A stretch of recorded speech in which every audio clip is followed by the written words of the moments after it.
Call this meeting to order. I'm going to try and cut some of the preliminary information and go straight to the fact that for those participating by video conference, when you're ready to speak, click on the icon to activate your mic, and please speak slowly and clearly. When you are not speaking, your mic should be on mute. For interpretation, you have the choice at the bottom of your screen of either Floor, English or French. I'll remind everyone that all comments should be addressed to the chair. I'd now like to welcome our witnesses for today. We have from the BC Wildlife Federation, Jess Zeman, Executive Director. From the Central Coast Indigenous Resource Alliance, we have Charlotte Whitney, Program Director, Fisheries Management and Science. And we also have Alejandro Fried, Science Coordinator. From the Fraser Salmon Management Council, we have Michael Stelly, biologist. From the Pacific Salmon Foundation, we have Andrew Bateman, Manager Salmon Health, and Brian Riddell, Science Advisor. And from the Watershed Watch Salmon Society, we have Greg Taylor, Consultant and Fisheries Advisor.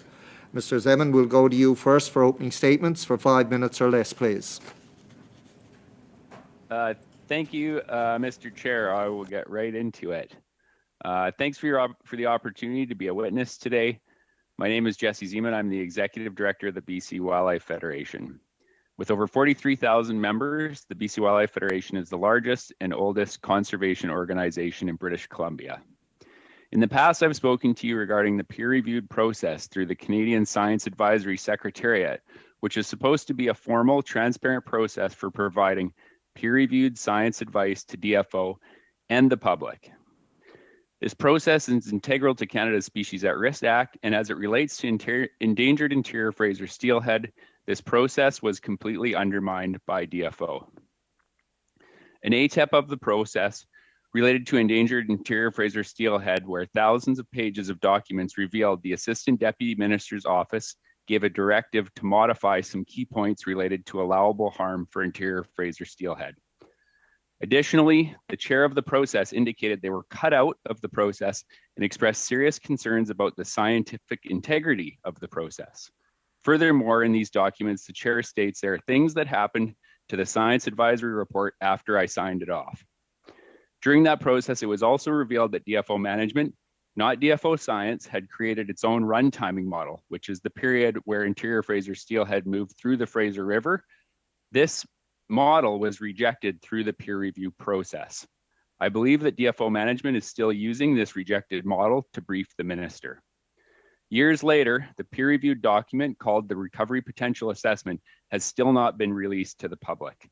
I'm not aware of this happening or any other species that has gone through this process associated with the Species at Risk Act.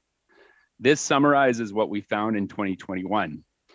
Today, I'm here to tell you about the next chapter of this saga within the context of science. On April 8th, 2021, the BC Wildlife Federation filed ATIPs for correspondence related to interior Fraser steelhead dating back to 2019 on a month-by-month basis. DFO's response was that it would take until at least February 17th of 2022 to retrieve these records.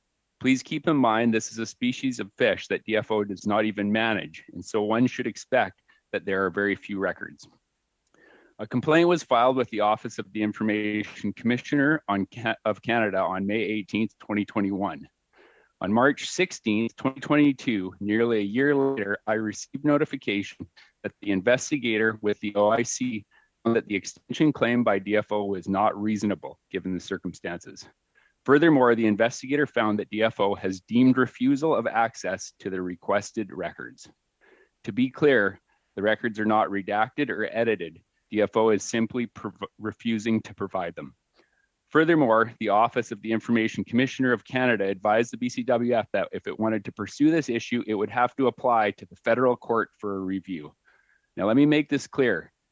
The information the BC Wildlife Federation is seeking is not a matter of national security. Is it about endangered fish that DFO has hidden science and edited science on in the past?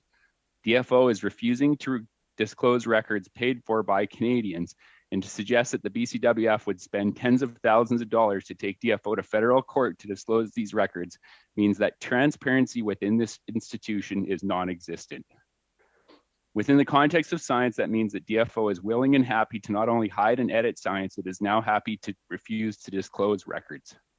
When the media and elected officials wonder why trust in our public institutions is in decline, why people do not participate in public policy debate, or why young people do not show up and vote, this is a prime example. And this is why the BCWF is losing trust entirely in DFO. The BCWF is not concerned with DFO scientists' ability to conduct science. It is concerned with decision makers and senior managers' willingness to edit, suppress, and hide that science. Within the broader context of science around interior Fraser Steelhead, the BCWF will be funding research through post-secondary institutions with our partners and collaborators. This is not because we expect DFO to listen to independent science. We know it won't. It is because our members and the public need to see the science, and that is something that will not happen with DFO at the helm. As elected representatives of Canadians who value science, transparency, accountability, and democracy, DFO's consistent undermining of science should be of great concern. DFO is structurally broken. Given the severity of this issue, we have one recommendation. We have to tear down DFO with a full restart and separate DFO management from DFO science, or we will lose what remains of our Pacific salmon and steelhead. Thank you for your time.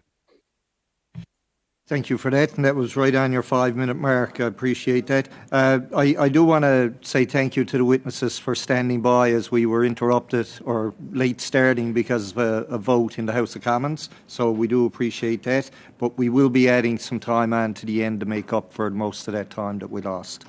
We'll now go to Charlotte Whitney for 5 minutes or less, please. Thank you, Mr. Chair. My name is Dr. Charlotte Whitney, and as you said, I'm here as the Fisheries Management and Science Program Director for the Central Coast Indigenous Resource Alliance, or SECIRA. Previous to this role, I did work with the Pacific Salmon Foundation. I am calling in today from the unceded and traditional territory of the Newhawk Nation, or Bella Coola, British Columbia. And I'm joined by Dr. Alejandro Frid, SECIRA's Science Coordinator. Our testimony today pertains to some of our experiences with DFO, an organization that uses and develops science to inform decision-making for managing fisheries and aquatic ecosystems.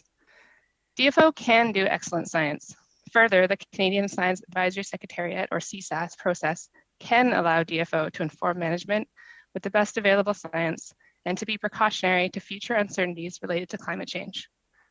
However, there are often disconnects between science advice and management decisions, and between stated policies and what occurs in practice. Where these disconnects occur, they have led to management decisions that maintain a status quo rather than applying the best available science. We've seen these disconnects manifest in several cases, including the Northern Shelf Bioregion MPA network and fisheries for salmon, herring, rockfishes, and Dungeness crab, undermining precautionary fisheries management. In the interest of time, I will give just one recent example, focusing on assessment and allowable catch for Boccaccio, Pacific rockfish, and we will conclude with our observations of DFO's consideration of Indigenous knowledge. The Boccaccio case study speaks directly to two themes that we understand this committee is interested in. One, inclusiveness in the CSAS process, and two, the handling of uncertainties and the precautionary principle in management decisions. Boccaccio was recommended for endangered listing in 2013 by COSEWIC, an independent advisory panel to the federal government. As of 2019, Boccaccio had declined by 97% relative to their historical abundance, well into DFO's critical zone. Accordingly, the total allowable catch for this bycatch species was set fairly low at 75 tons. However, an unusually large single recruitment event occurred in 2016, 44 times greater than the long-term average. Given this, and the fact that Boccaccio is a choke species, i.e. not targeted, but limiting to fisheries with bycatch restrictions, further surveys were prioritized and an updated assessment was produced in 2022, this year. Largely reflecting that large recruitment event, the abundance of Boccaccio was projected to increase well into the healthy zone for the start of this fishing season. In response, DFO managers increased the total allowable catch 24 times over just 2 years, from that 75 tons to over 1,800. For a species estimated to have dropped to 3% of its original abundance only 2 years prior, this is analogous to shifting an entire investment portfolio based on a few good days of the stock market when there are clear signs of a broader economic depression. This increase of the total allowable catch is inconsistent with the precautionary principle. We do not know whether large recruitment events can lead to long-term stock productivity, particularly under rapidly changing ocean conditions due to climate change, which is the biological equivalent of that broader economic depression. This 24-fold increase in catch was based on a CSAS document categorized as a science response, which allows for a non-inclusive group of participants and peer reviewers, in this case, just DFO staff and 2 commercial fishing reps. The science response process exempts the requirement for participation from independent scientists and First Nations, including those working on species at risk. Given Boccaccia's recent history of collapse and the implication for target fisheries, this was not illegal, but certainly not in line with the principles of transparency or openness. Finally, given that many targeted and bycatch stocks have outdated assessments or no assessment at all, this case study also raises questions as to how DFO prioritizes stock assessment. Next, I will comment on our experience of how DFO treats Indigenous knowledge. Despite numerous DFO policies claiming to consider and incorporate Indigenous knowledge in decision-making, for Pacific Canada, we are unaware of cases in which DFO deemed Indigenous knowledge worthy of triggering an early issue identification to be addressed by CSAS. This is despite First Nations, and specifically the Central Coast Nations we work for, having reported numerous declines in species that are critical to culture, food security, and health. For example, Central Coast First Nations first expressed concerns to DFO about declining Dungeness crab catch rates in 2007, with great impact to food security and cultural practice. It took 10 years of engagement and nation-led Western science before DFO managers showed an appropriate response to that concern. Currently, Central Coast First Nations have been experiencing a similar lack of response to their concerns about the precipitous decline in Pacific salmon, despite investing in nation-led Western science, and DFO has still failed to consider that consistent direction to limit commercial and recreational fisheries in the face of that decline. To conclude, I will offer the following recommendations for DFO to improve its application of science advice and to consistently apply its own policies and principles. 1, do not compromise inclusiveness in the CSAS process in order to rush either stock assessments or management decisions. 2, thoroughly engage DFO's excellent scientists in addressing climate uncertainties and stock assessment, as well as broader questions about ecosystem-based management in order to advance beyond the current institutional inertia. 3, abandon tokenisms about the application of Indigenous knowledge. Indigenous knowledge often has longer baselines and superior understanding of local ecosystems than Western science does, and therefore it should be treated as the valid knowledge system that it is. To do so, DFO should work with First Nations to develop a culturally appropriate way to use Indigenous knowledge in management, such as to trigger early warning signs about the health of marine species and ecosystems. Finally, honor and respect existing fisheries and oceans management co-governance agreements and implement those processes wholeheartedly, which are inclusive of Indigenous knowledge, ecosystem needs, and precautionary thresholds. Thank you, Mr. Chair. Thank you, Dr. Whitney. Before I go to Mr. Stelly from the Fraser Salmon Management Council, I want to remind witnesses and participants to speak slowly and clearly, because the interpreters, if you speak fast, it makes it very difficult on the translation team that's here trying to do it in both official languages, and that'd be very much appreciated, I think, by all members of the committee. So, Mr. Stelly, for 5 minutes or less, please. Thank you, Mr. Chair. My name is Michael Staley. Coming to you from the traditional territory of the Tlaloquet First Nation on the west coast of Vancouver Island. I'm a fisheries biologist trained in population dynamics and have worked in the field mainly on Pacific salmon since the 1970s. In the late 1980s, I started to work in various technical capacities with First Nation organizations, mainly on the Fraser River.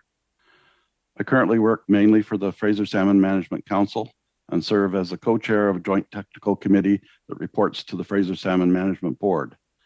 The Fraser Salmon Management Board was established in 2019 with the signing of the Fraser Salmon Collaborative Management Agreement between the FSMC members and the nations and the Minister of Fisheries. And it's to deal with challenges in the management of Fraser salmon on a migratory route scale. The Fraser Salmon Management Board has been challenged to fully implement the processes envisioned in the agreement, due in part to a lack of an implementation plan. To date, after we're now in our third year, there have been no collaborative decisions made as a result of this collaborative management agreement. The Joint Technical Committee also tries to meet regularly, although we are challenged with the lack of resources, to prepare briefs and to provide advice to the board in a collaborative way. To date, we've been working mainly on the focused on Chinook salmon fisheries management related to the Fraser stocks that are of conservation concern.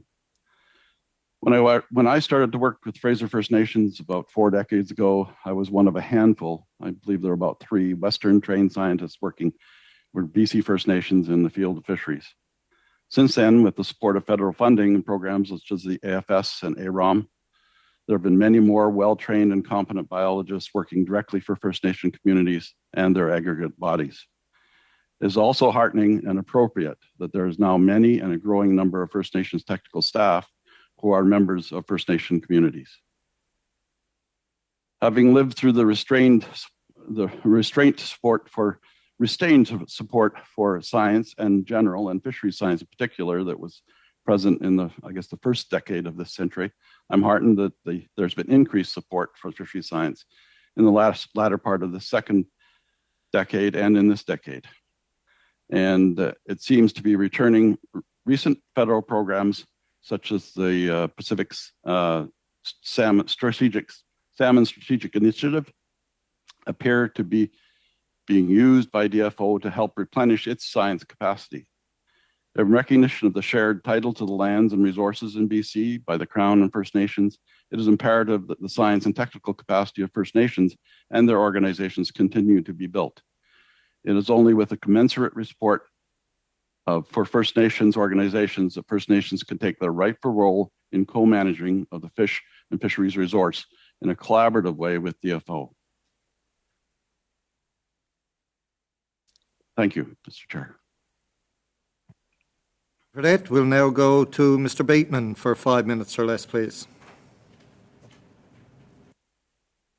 On behalf of Dr. Brian Riddle and myself, thank you, Mr. Chair and committee members, for inviting the Pacific Salmon Foundation to speak. For 35 years, PSF has worked to sustain and rebuild Pacific salmon, and Dr. Riddle and I combined have studied salmon for over 60 years. The importance of accurate and comprehensive science advice to decision makers and the consequences of failure to provide such advice are not new topics. In 1997, the late Dr. Jeffrey Hutchings and others detailed DFO's related failings in the collapse of Canada's Atlantic cod fishery. Thereafter, in 1999, the federal government developed the SAGE principles to support sound science and technology advice.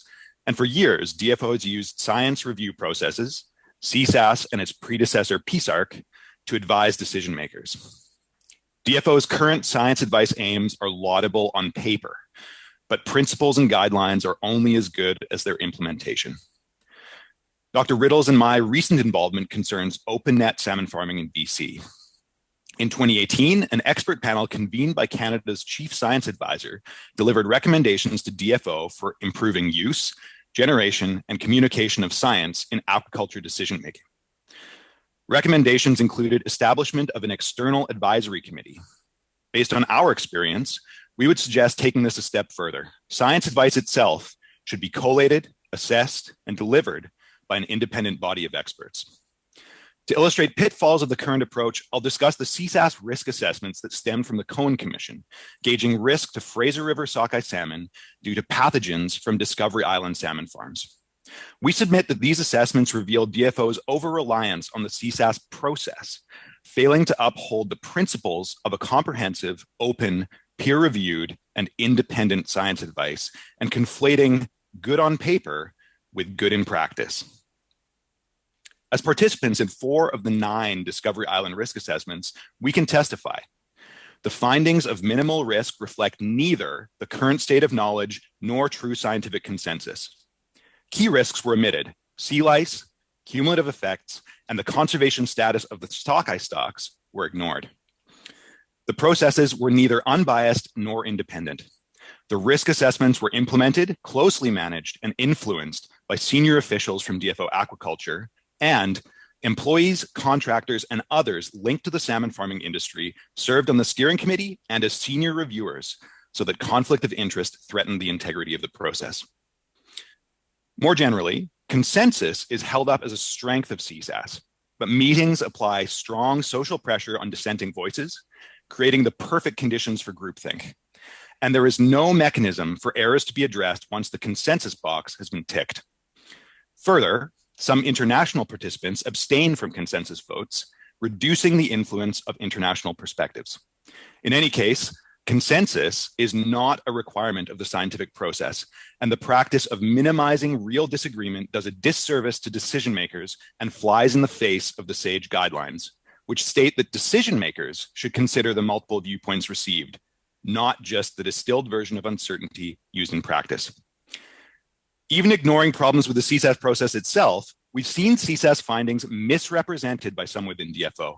In the case of the sockeye risk assessments, findings have been used to argue that BC salmon farming poses no more than a minimal risk to wild salmon. This is absolutely not what the CSAS studies found, being highly specific to the risks from Discovery Island farms to Fraser River sockeye salmon alone. Perhaps even worse is that CSAS advice, while supposedly subject to revision as new and relevant information becomes available, is commonly used as rationale to ignore new findings. While CSAS review works well at the best of times, it is not the best of times at which decision makers need the best advice. A good system can be undermined by human foibles, and although CSAS addresses some of the issues raised by Dr. Hutchings and others 25 years ago, Canada can do better.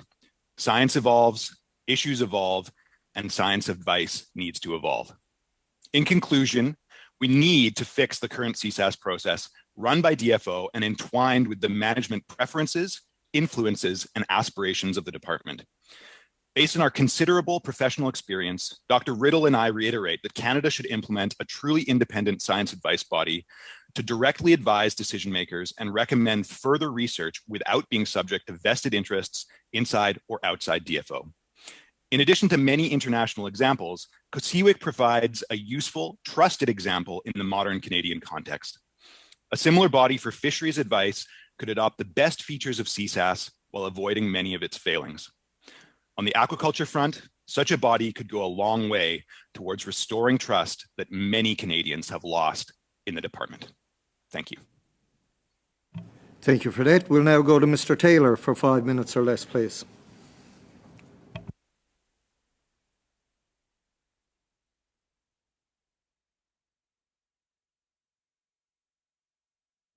You might be on mute. There's nothing coming through, Mr. Taylor.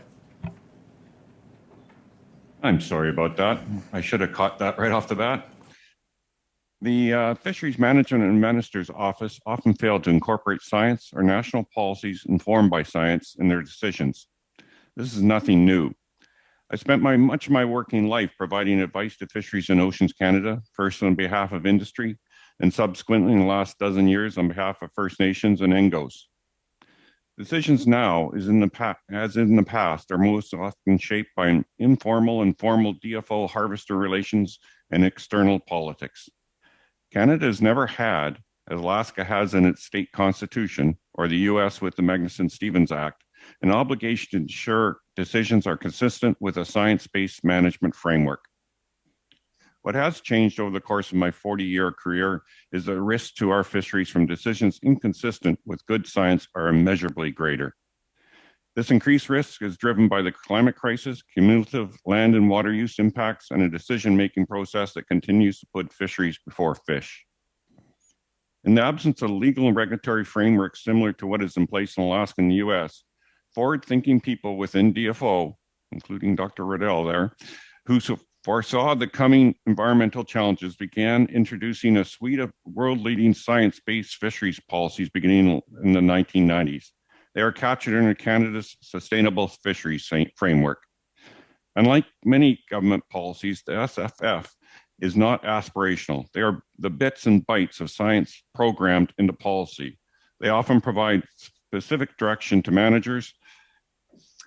Unfortunately, these powerful science-based policies and the management guidance laid out within them are ignored in the management decisions. It might be argued that I'm too strident in saying they're ignored, but you'll find in the scorecard I supply separately showing that none of the 7 key policies within this sustainable fisheries framework has been implemented when it comes to West Coast salmon fisheries. None. DFO officials will argue with my interpretation, saying that managers acknowledge the policies in making management decisions, but acknowledging them is a far cry from either implementing them or being bound by them, as managers in other jurisdictions such as Alaska or the US are. Recent examples of this failure are not hard to find. In 2019, the Canadian fishing industry, after a decade of DFO promising to implement its national policies, was forced to drop out of its hard-earned certification of sustainability from the Marine Stewardship Council, losing important and key access to world markets. This year, the minister made an arbitrary decision to cut the harvest of herring in the West Coast in half, even though the fishery was inconsistent with both science, advice, and policy. Last year, the minister announced the closure of 60% of commercial fisheries. The decision was not founded in a scientific analysis of what fisheries should be closed. In fact, development of a methodology to decide which fisheries should be closed is only happening now, without direct input from science. It all appears to be much ado about nothing, as managers are not following through on the closures the minister committed to in any event. And currently, I'm working with a BC First Nation organization that is concerned about the introduction of a new recreational fishery in its territories. However, none of the sustainable fisheries framework policies have been incorporated in the development of the fishery. The involved First Nations are unsurprisingly frustrated and angry. Looking back through the examples I just gave, I'm sure members might agree with some of the decisions made on the needs, based on the needs of their constituents or political viewpoints. Many of my colleagues agree with some of the decisions, and herein lies the problem. If science and science-based policy is not front and center in decision-making, decisions become what's best for the fishery in the short term or to satisfy pressures from one group or another, not for the long-term benefit of either the fish or the fishers. There are likely many potential solutions, but I would suggest 2 practical ones. First is a requirement that DFO implement national policies. An independent body should report on the department's progress and provide recommendations where progress is lacking. Second is that an independent science body should develop science-based performance measures founded in science and policy for every fishery. Each fishery's performance would then be reviewed every, say, 4 years. The independent body would evaluate whether performance measures were being achieved and where they are not, and would recommend guidance along with the timeline achieving them, and could also, if necessary, amend the performance measures. Not only would the above recommendations encourage science to take a leading role in fisheries decisions, it would go a long way towards rebuilding trust in Canada's fisheries managers and management system. Thank you.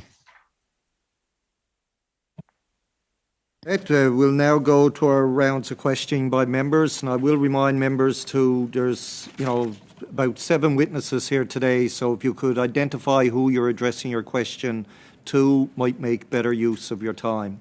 So if you could just name, I think there's 5 organisations and a total of 7 witnesses. So we'll go to questioning, and we'll start off with Mr. Arnold for 6 minutes or less, please. Thank you, Mr. Chair, and thank you to all of the witnesses. And as the Chair mentioned, time is short, so if you have a very long answer, if you could provide a brief statement and then further follow up with a written response would be appreciated. I'll start off with Dr. Bateman, if I could. Dr. Bateman, how many CSAS processes have you been or have you participated in? Personally, I participated in 2. Briefly, what your experience was in the Tanaka baculum CSAS process? I would say that my statement, opening statement, really summarizes my experience. There was a great deal of both DFO and industry influence over that process, and dissenting voices were all but bulldozered, such that the resulting advice document doesn't reflect the true reality of opinion.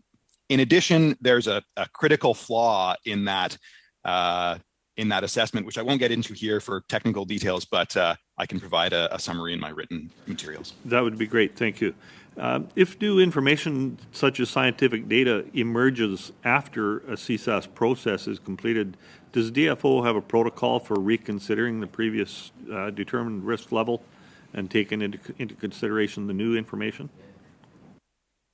Well, the CSAS advice document itself states that they will take new evidence into account. But in my experience as a publishing scientist working on Tenacibaculum and the risk specifically to Fraser River sockeye at the moment, I can say that my work has been effectively brushed off by the department in my experience.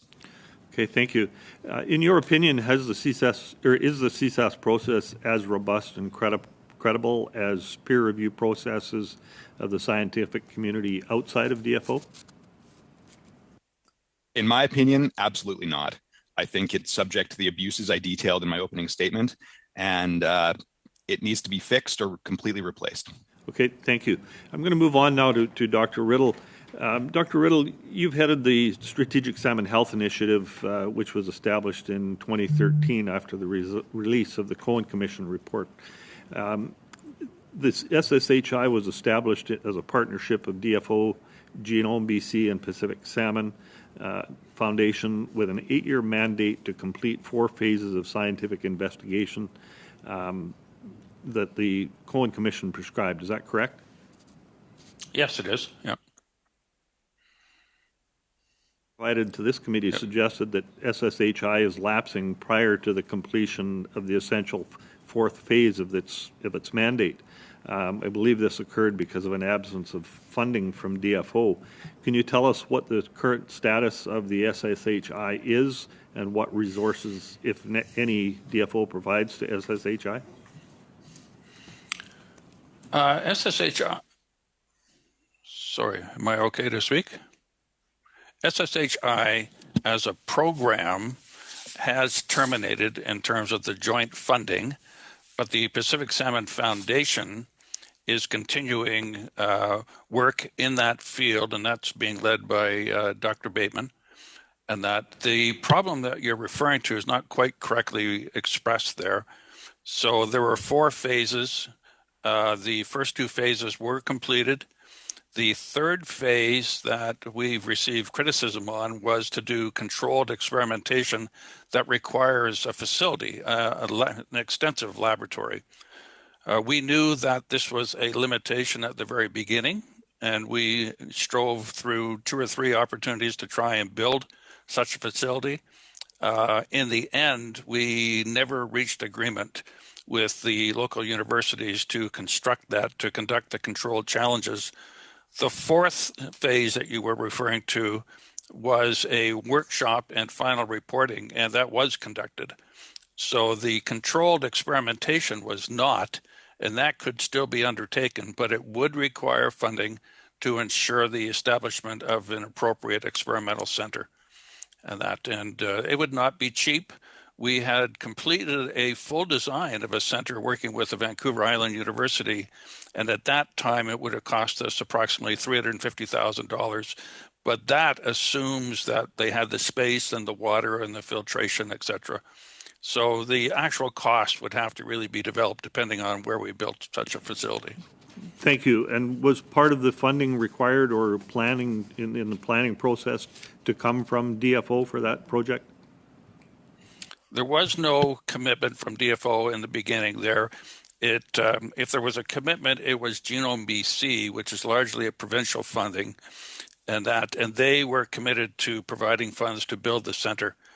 But as I said, we went through several tries and never succeeded in accomplishing that. Okay, thank you. I'll move on now to Mr. Zeman. I've only got a few seconds left here.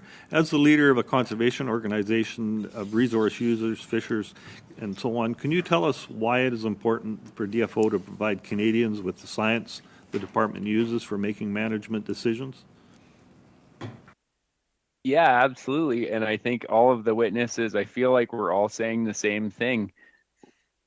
When there is good science and it affects DFO management, that science is hidden or edited or suppressed from Canadians. And everyone is scratching their head going, why are Pacific salmon headed for extinction, and why are interior Fraser steelhead, and we've got 68 fish in one river and 32 in another?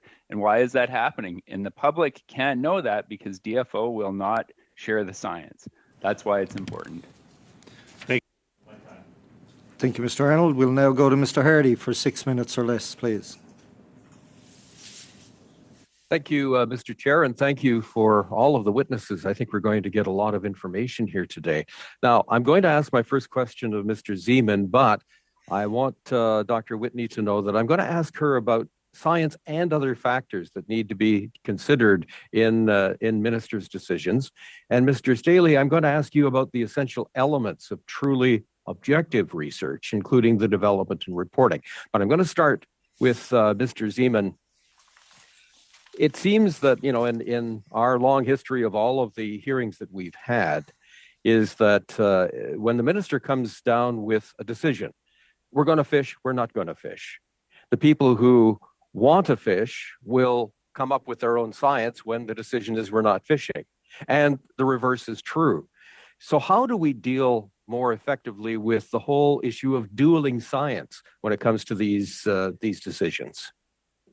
I think, yeah. So when you look at the structure of DFO, the challenge is that management oversees science, and so in a sense, management trumps science. And so if you want independent science, you're going to have to make an arm of DFO that provides science, and their science is shared with everyone. The way it works right now is it is filtered through DFO management and through the RDG and through the minister's office up to the minister. And I can tell you that the minister right now even is not getting the science that's being provided by DFO science. So, you know, this is a separation of church and state issue. You know, making decisions is one piece, the science is the other, and the science has to be clear and unfettered, whether DFO management likes it or not. Thank you, Mr. Zeman. Dr. Whitney, then my question for you, you're the minister, all right? So put yourself in the minister's shoes. You get science, but what else do you think the minister should consider when it comes to making decisions that, let's face it, can affect either the health of the stock or the livelihood of a community? Thank you, Mr. Hardy. I think that's exactly the problem, and I think Jesse's pointing it out well, is ministerial discretion in the final decision, which should be directly informed by science in this case. And I think as Mr. Taylor spoke, we're having those decisions, you know, influenced after the fact. And that is, I think that's the reality that we're all speaking to here today. And so in the past, there's been advisory groups from various stakeholder sectors, which have undue influence on the final decision, which occurs, which we see realized in management. And so that's exactly, I think, what we still continue to see today. And I will say as well that there is significant bias in the various groups that have that influence on the minister and the decisions that, in this case, she makes. And that is a consistent problem that we see, specifically comparing, for example, the influence that Indigenous groups have over decisions in management versus industry. But don't you think it's fair that stakeholders who, let's face it, the name stakeholder means they have a material interest in what the minister decides, should they not have a seat at the table and, if you like, an oar in the water when it comes to these decisions? I suppose that depends on your paradigm. I think that we here at the panel today support a science-based decision-making. And so that is critical to the success of supporting our fish and therefore the success of our fishers long-term. Whereas if we're just supporting fisheries in the short term, that influence is very problematic. Thank you. So, Mr. Staley, outline, if you can, as a biologist, the essential elements of truly objective research. That is the development, the structure of the research project, as well as the reporting. Well, I'll try and do that in the context of the First Nations participation in these kinds of activities. Clearly, I'll choose the latter, and that's how the communication of the science gets to the decision makers. The work that I'm doing now under the Fraser Salmon Management collaborative management agreement and the board have the model there is that those DFO, the DFO participants or members of the board are at the senior director levels in the region. So they're part of the, at least in another model, they're part of the gatekeepers for information to the minister. This agreement calls for them to be together with the First Nation participants who are delegated to be there from their communities and from 76 communities in this case, meet and try to provide consistent and connected advice and agreed to advice to the minister.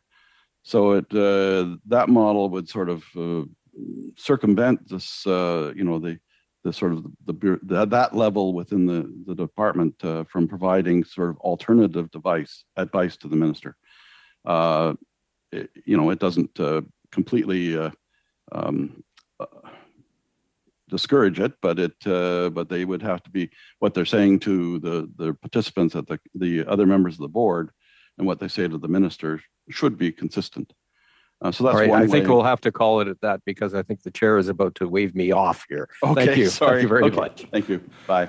Yeah, you could read my facial expression, I guess, Mr. Hardy, dead on.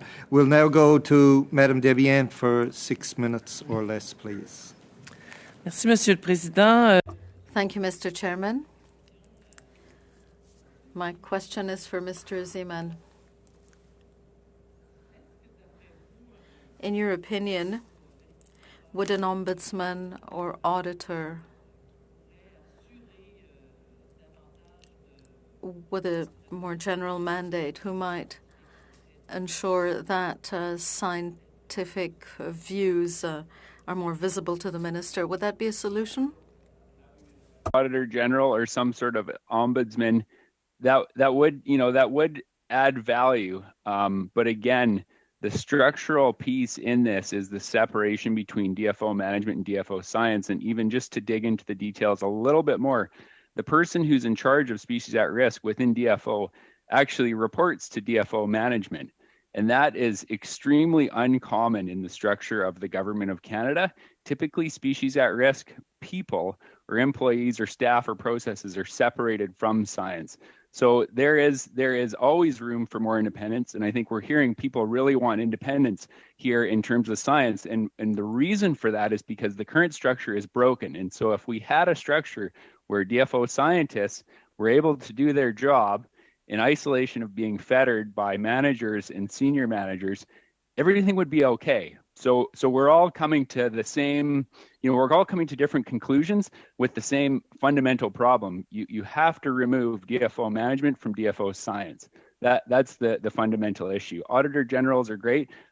Mind you, I've filed numerous complaints with the Auditor General of Canada on this specific issue and haven't heard anything back. So I'm not sure if that system is working properly either. Merci. Thank you. Do you see on the ground? Well, with the Kaplan story, you may not be aware of this, but in Quebec, we've been working hard to make sure that the views of people on the ground are taken into account in ministerial decisions. Do you see that happening on the ground? Do you see people in the science? On the ground, that's the question, I assume. Oui.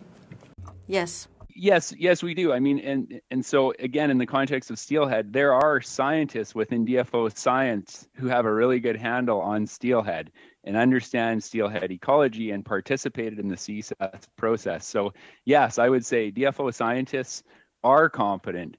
They know what they're supposed to be doing. They provide good advice. The problem is that advice is not listened to. It is edited by the minister's office. It is edited by their boss, or in the most recent case, it just basically is not given to the public. I think that's the challenge. It's not a competence issue, I guess, is what I'm trying to say. It's an issue of structure within DFO. Merci beaucoup, monsieur. Thank you. Mr. Taylor, a solution to that lack of communication or consideration of scientific views by the department. What do you see as a solution? You're on mute.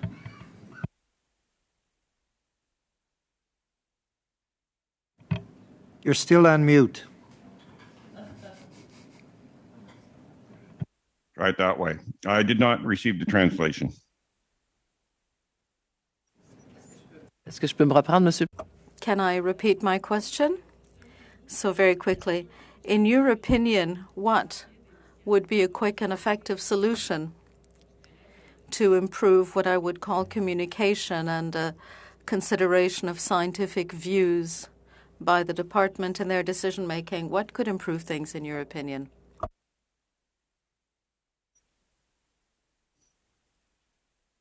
I'm sorry, again, if that was directed to me, I'm just getting I'm not getting translation through. Okay, have you selected English on the bottom of your screen as the interpretation?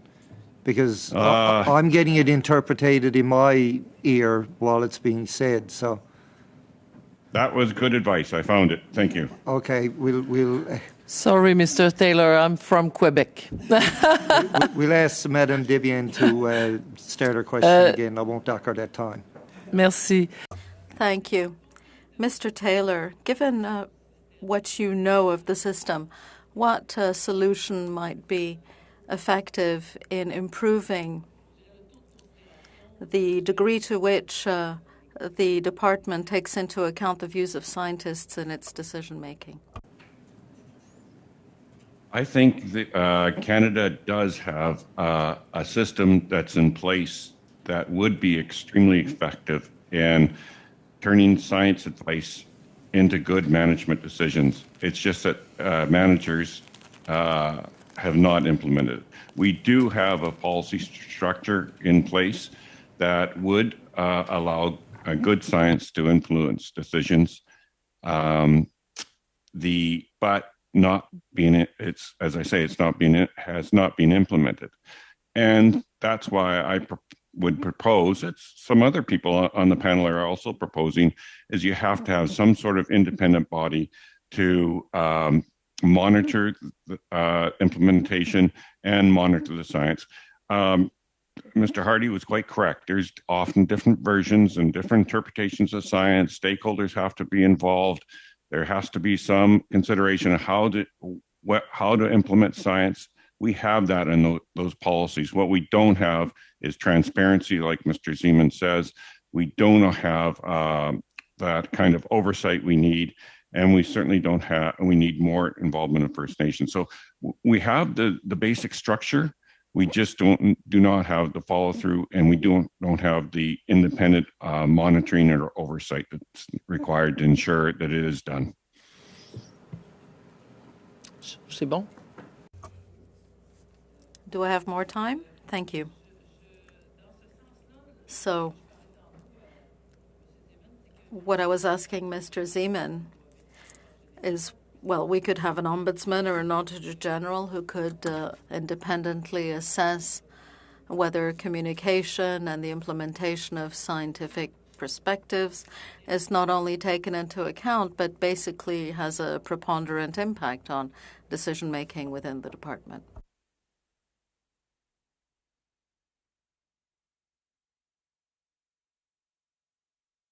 Avis scientifique et...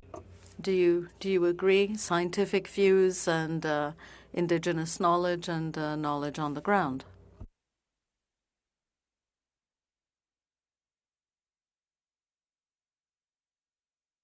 Je continue de parler avec Monsieur Taylor. I was talking to Mr. Taylor. Yes, I thought you were leading with Mr. Zeman. In terms of First Nations involvement on the ground, I think that's critical. As I say, I'm working with First Nations right now, and what I find often is that they are at the mercy of DFO data, DFO science, DFO interpretation of that science.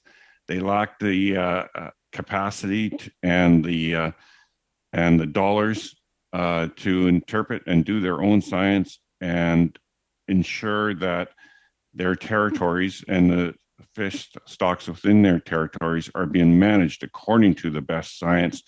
And that best science, as Dr. Whitney alluded to, involves their own traditional knowledge as well, and being able to incorporate that.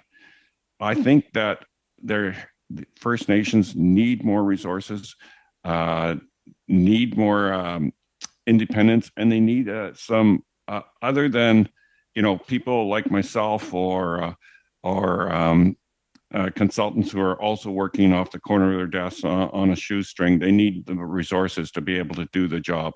They are the managers of the resources, and they can't do the job that needs to be done if they're dependent upon what we're all describing here. All the witnesses are describing is a broken DFO system.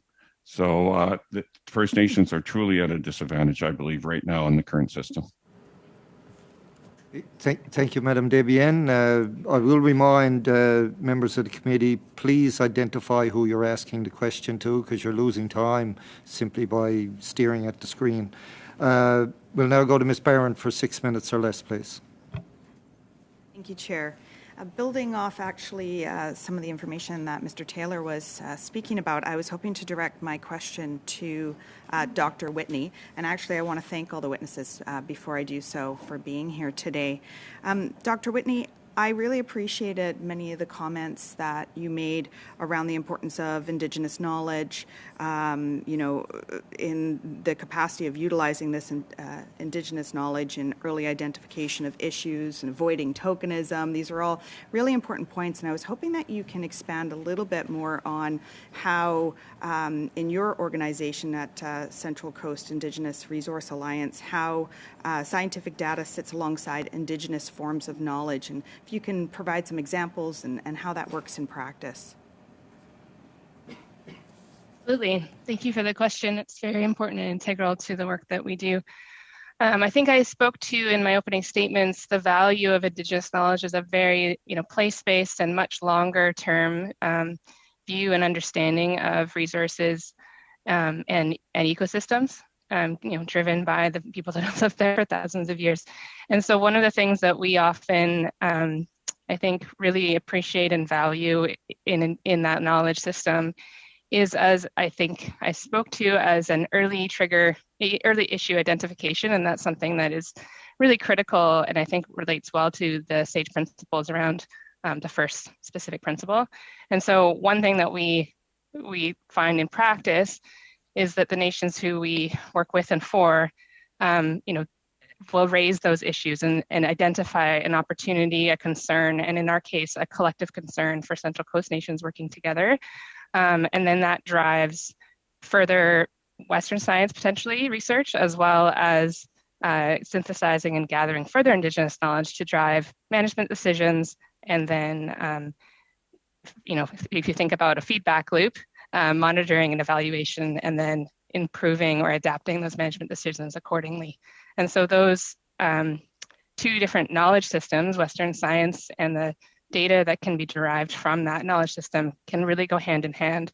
Or I think, as many people have used the term, there's the two-eye seeing approach, where Indigenous knowledge and Western science can really work together to drive management decisions and as well as research. Thank you, Dr. I also see my colleague, Alejandro Fred, who raised his hand. Thank you, Dr. Whitney. I really appreciate the information. Perhaps your colleague could provide some additional information in written form. I just have some other questions I wanted to get to, but I so appreciate your very well described way of us incorporating Indigenous knowledge and into all the processes that we undertake. Thank you. My next question, I was hoping to speak to Mr. Taylor. It's nice to see you again. And I wanted to ask you to expand a little bit on earlier this year, Watershed Watch and Skeena Wild published a significant report around the Alaskan interception of BC-bound salmon. And one of the things that stood out in this report was that it was recognizing the limitations of the available data, saying that there was many holes and that some of the data was decades old. I'm wondering if you could speak to this and perhaps speak to some of the challenges and just expand on our previous conversation around this, please. Certainly. This issue of Alaskan interceptions certainly goes to the core of what we're talking about. Much of the information in our series of 7 reports on Alaskan interception of BC salmon did not come from DFO. It came from Alaska's Department of Fish and Game, Pacific Salmon Commission. The DFO is not the holder of the most of the best or most complete data or science. That's certainly was telling, but more than telling is that, as we've often said, these interceptions would not be happening in Alaska if these were Alaskan fish. It's only happening because they're BC fish. And the difference is Alaska's jurisdiction and state constitution would not allow this to happen in Alaska. We don't have that sort of thing in Canada, where there, as I was saying before, we have this either independent oversight or a legal framework where you must incorporate science and do it and managing fisheries. Also, one of the real core problems we had was, how do we can identify Canadian interceptions, Canadian fish and Alaskan fisheries. We know they're severe. I mean, all over the coast. We've drawn a map now of showing those impacts throughout the BC coast. But can we tell you what the impact upon those individual stocks are? No. And the reason is because none of those policies under Sustainable Fisheries Framework have been implemented. Key of which is the one Dr. Riddell wrote, is the wild salmon policy. It's not being implemented anywhere. So we don't know the status of most of our Canadian populations. We don't know their benchmarks, that is, where they're at risk and where they're not. We don't know what recovery plans should be when they are at risk. And we just can't measure impacts because we know the catch now, and we've identified the catch. We don't know the status of our own stocks. And that's such a complete failure of Canada to do the basic job of understanding your core fish populations and the status of them. It's gobsmacking. And it is something I addressed when I said about the marine stewardship certification. That's why they pulled it. We aren't doing that core basic science. And it's really it condemns DFO's management. And what really frightens many of us is this is in place at a time when climate change and the climate crisis is impacting fish. Thank you, Ms. Byrne. We'll now go to Mr. Zimmer for 5 minutes or less, please. Thank you, Mr. Chair, and appreciate everybody that is attending this morning. First question is to Jesse, and Jesse, I brought Mr. up Zimmer, your, could you move your microphone up a bit, please? There's a lot of static coming through it. Okay, that's a little bit higher. Higher. Okay, is that better? No, we don't want it close to your mouth. We want it above your mouth. Okay. How's that? Okay, thank you, Mr. Chair. So first question to Jesse Zeman. I brought up, Jesse, your situation in the House a couple of years ago. I'm just going to quote from the article on the BCWF website. DFO rejects science, risk extinction of steelhead runs. Thousands of pages of federal government documents obtained under the Access to Information and Privacy Act reveal that scientific advice on these endangered steelhead populations was undermined, edited, and hidden from Canadians by the Department of Fisheries and Oceans. And that's in your own words, Jesse. I just wanted to ask again, maybe for the benefit of us in the room here, what did you discover that the Department of Fisheries and Oceans was doing to the science around steelhead? Yeah, and thanks for the question. And I did touch on this briefly in the presentation. I mean, specifically what comes out of that ATIP, and of course this is not my words. This is what was revealed by DFO employees. First of all, that the chair, who is a DFO employee, said that he's concerned that the scientific integrity of the process had been impaired. There's documents that reveal the Assistant Deputy Minister's Office gave a directive to modify some key points related to allowable harm. And also, I mean, DFO management, not DFO science. This is the critical piece again. DFO management created its own run timing model. First of all, I mean, you need to be a bit of a geek on this stuff, but they could not get the model to converge to start. So there's your first red flag. The second red flag is that the model looks like this. And essentially what the model says is that there are no steelhead in the Fraser River until September 1st. And I have pictures of steelhead that were killed hundreds of kilometers up the Fraser in August 2 years ago. So again, you know, if you don't like the science, you make up your own. And the science that they're using, I believe that they're still using it to brief the minister on, even though that science was thrown out through the CSAS process. Yeah, thank you, Jesse, for that. We've just seen recently a science-based fishery that could have opened, rejected by the minister and really the DFO top officials. You know, so science is clear, but still they're still making their own decisions. I'll move on to Brian. And Brian, good to see you again. And I've appreciated the work you've done over the many years with salmon, but also in the angling community. But, you know, I have some friends like yourself that have been around for a long time. And it used to be where the angling community and the conservation community and the department worked hand in glove together to get good science, to get good expertise on the water, to make good decisions. And that's, maybe I'll ask you, Brian, what is that relationship like now? Before we go to Brian, I'd like Mr. Zimmer to raise his mic a little bit. He pulled it back down. It's a bit static. It's hard on the interpretation. Sorry about that. Well, thanks for that. I think the opportunity is still there. The collaboration varies with the particular question and the time. We, in science now, generally talk about an activity called citizen science. And there's multiple levels of this now because the First Nations don't want to be considered as citizen science. They have their own science opportunity. So we have a number of scientific communities that really need to collaborate on some of these things. The department cannot collect data at the micro scales that citizen scientists can. And First Nations in this case can collect data at very specific locations. I think the information that you were talking about, Bob, was really referring to work around the Strait of Georgia, Juan de Figo, we call the Salish Sea. I'll give you a really great example of how powerful involving communities can be. So if you do a government survey of the Strait of Georgia, it's a 10-day survey sampling 80 sites.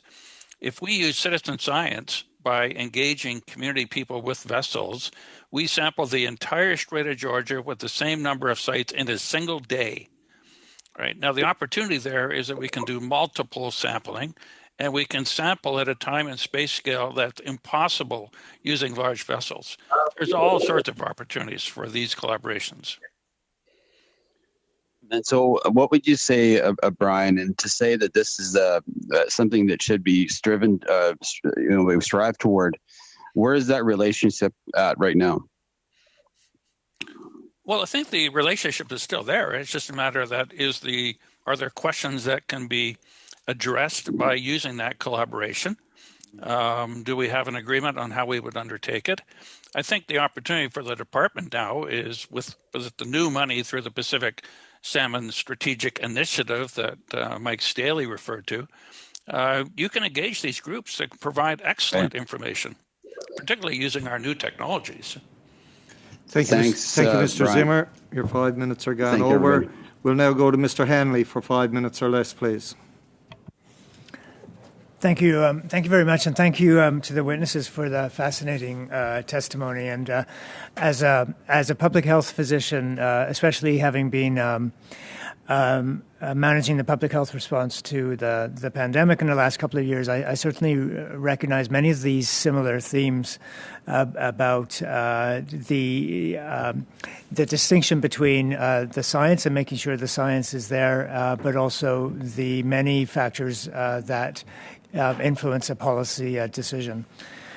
The first question I have is for Mr. Staley. And I think you talked with some diplomacy about the muted science that occurred during the Harper era. And I think it's important to be very clear how destructive that was, not just for fisheries science, but in general for promoting and practicing evidence-based policy in the federal government. Specifically, you also mentioned the Pacific salmon strategy, and this is important for me as a Yukon representative. And I wonder if you can discuss the role of science in the Pacific salmon strategy, and how you hope to see science and traditional knowledge advance the work that we need to do to implement the strategy. Yes, thank you for the questions. On the last one, I see it as, well, the First Nations on the communities that we serve are on the ground, and they are the holders of their information has been and their science, as has been pointed out by others here today. And we see that that has to be dealt with respectfully, and respectfully not only just in passing, for lack of better words, but in feeding up to or collaborating with the information and issues and interests of others. So I don't know the answer to the question. The first question, for sure. I know that I'm involved in an experiment right now, and how that might work with this Fraser Salmon Management Board and the collaborative agreement. To date, it hasn't yet,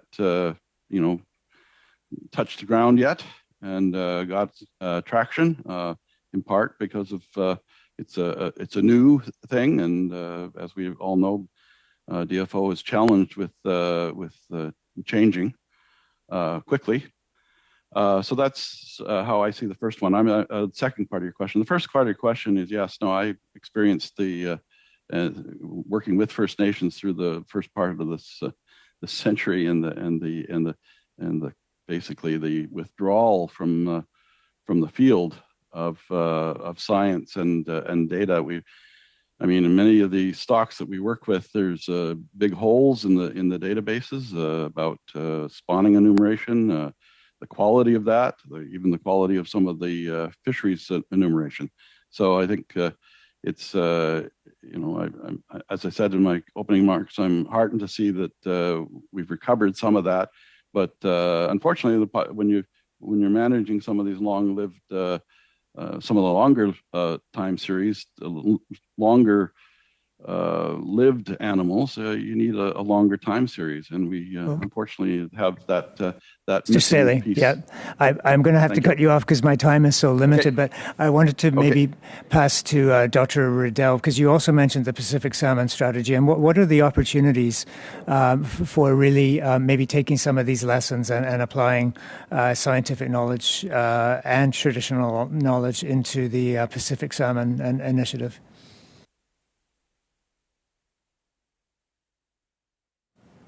That was Dr. Riddell. You were on mute. Sorry. Yes. I have to apologize because I really cannot answer your question. I've not been able to participate in any consultation about the PSSI. I hear rumors of it because I managed the entire stock assessment staff for the Pacific for about 10 years. So I still have lots of friends and coworkers. I hear rumors, nothing more than that. I really have no basis to answer your question at this time. Thank you. Maybe in my remaining seconds, I'll get Dr. Whitney to comment briefly. It'll have to be very brief. No problem.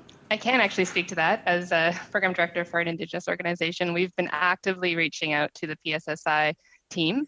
And I think silos is a really good word to use when referring to this new organization or new department subsection within the department. They don't seem to know how to work with First Nations in the context of any of the 4 pillars of the PSSI, and are consistently saying that they have to do more thinking and will get back to us. So it's been about a year since the first closures were released under the PSSI, or just coming up to a year as of July. And it is incredibly hard to understand or see transparency in the process, both either how the initial PSSI closures will be continuing this year. I think as Mr. Taylor spoke to, there's a great deal of inconsistency on how that's going to be implemented this year, leading to considerable problems on the ground. The nations I work for are still wondering whether the closures will be continuing this year as they were announced last year as long-term closures, or whether they will not be, or whether they'll be open to fisheries. And again, I think there's considerable challenges between the linkage between the science driving those management decisions or not. Okay, thank you for that. We'll now go to Madame Debian for 2.5 minutes, please. Merci, Monsieur le Président. Thank you, Mr. Chairman. I'll continue with Ms. Whitney. Yesterday, we met with a group of fishers from the Gaspé, herring and mackerel fishers. We have spoken about salmon and the West, but I'd like to come back to Quebec for a moment. The Department of Fisheries and Ocean seems to be closing small pelagic fisheries, offshore fisheries, and supposedly these decisions are made because the fish are scarce. We've also been told that they were alone in having the obligation of declaring their catches, and people were wondering, well, fishers were wondering, well, if we can't fish, who is there to measure the resource? What do you think of closing the herring and mackerel fishery for this year? Do you have a view on it, and can you link it to the problems you're having? Yeah, sure. So I'm not familiar with those specific regional fisheries, as I'm sure you can imagine. But we have similar challenges in BC. So this year, the minister unilaterally declared herring fisheries closed, as Mr. Taylor spoke to, including our nation's spawn-on kelp fisheries, which are specifically identified in the Integrated Fisheries Management Plan as sustainable and have no scientific basis for that closure. And again, I'll emphasize the unilateral nature of that decision. Specifically, some of the nations that we work for have longstanding co-governance agreements for those fisheries. And up until that ministerial decision, had significant discussion with the department around planning and implementing that fishery this year. And so I think one of the things that speaks to is uncertainty and data gaps, especially in areas that are have less Western science, but have significant local or traditional and Indigenous knowledge that can speak to management decisions that actually make sense for the people who are living in that land or in that seascape. And so, the earlier question asked, how can Indigenous knowledge support and marry with Western science? It's particularly helpful where there's data gaps or uncertainty, and in areas that are less studied or are not at the right scale for the current integrated fishery management regime or DFO's sort of regional-based approach, especially when it comes to salmon is another really good example. The region that I work has no integrated status assessments that are done for any of our stocks across 5 species of Pacific salmon, yet fisheries are enacted annually. So the nations are therefore carry the burden of evidence to show that a fishery should not proceed versus having the fishery to show that they actually should be implemented. And so we're operating a completely data deficient space. Thank you, Madam Debian. It's gone quite a bit over your allotted time. We'll now go to Ms. Barron for 2.5 minutes, please. Thank you. I was hoping to direct this next question to Mr. Bateman, and of course this is a front of mind for many right now, and I was wondering if you can touch a little bit on the recent Discovery Island decision around the open net pen fish farms and the decision that the science that was used and relied upon in these decisions, and specifically around if you can speak to areas such as sea lice that may or may not have been meaningfully used in these decisions, and information around that, please. Thank you. Yeah, thanks for the question. As I mentioned in my opening statement, the risk assessments that were done had several what I consider fatal flaws. In the case of sea lice and the cumulative effects of the other pathogens that were considered, there was no risk assessment done, which to my mind, it's mind-boggling, to be honest, because sea lice are such a high-profile example of a risk coming from salmon farming. And there is a great deal of new evidence that could have been considered at the time of the risk assessments to gauge the risk from sea lice. In particular, there's DFO science that says that sockeye salmon are at effectively extreme risk from sea lice relative to Atlantic salmon on the farms. So there is what I would consider a degree of damning evidence with regard to sea lice that was actively ignored by the policy decision of choosing not to perform a sea lice risk assessment. Thank you, Mr. Bateman. I wanted to loop back to Dr. Whitney. I have allotted some space for your colleague if they wanted to take the opportunity to expand on my question around the importance of Indigenous knowledge. I'm wondering if your colleague wanted to comment. Yes, thank you for the opportunity. So I'll give you a very concrete example that refers to the longer baselines of Indigenous knowledge and how they can benefit the process. So a colleague and I from the did an analysis of fishery-independent data that show very rapid declines in the size and age structure of yellow eye rockfish. Now, those time series do not start until 2003, which is long after commercial fisheries had already caused tremendous declines in that and many other groundfish species.